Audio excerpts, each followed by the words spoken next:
SVPI એરપોર્ટે સર્વાધિક મુસાફરોને સેવા પૂરી પાડવાનો રેકોર્ડ સર્જ્યો. અમદાવાદ સરદાર વલ્લભભાઈ પટેલ ઇન્ટરનેશનલ એરપોર્ટે તાજેતરમાં એક મહત્વપૂર્ણ રેકોર્ડ સર્જ્યો છે. સોમવારે એક જ વર્ષમાં અત્યાર સુધીના સૌથી વધુ મુસાફરોને સેવા આપવાનો રેકોર્ડ સ્થાપિત કર્યો છે.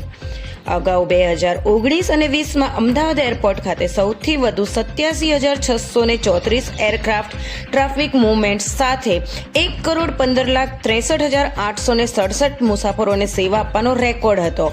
જો કે લેઝર અને બિઝનેસ પ્રવાસીઓ માટે એસવીપીઆઈએ ની સુવિધાઓને કારણે હવાઈ ટ્રાફિકમાં નોંધપાત્ર વધારો થયો છે. 25મી માર્ચે એસવીપીઆઈએ ચાલુ નાણાકીય વર્ષ 2023-24માં ગયા વર્ષની સરખામણીએ 14% વૃદ્ધિ સાથે 1,15,87,889 મુસાફરોને સેવા પૂરી પાડવાનો વિક્રમ સર્જ્યો છે.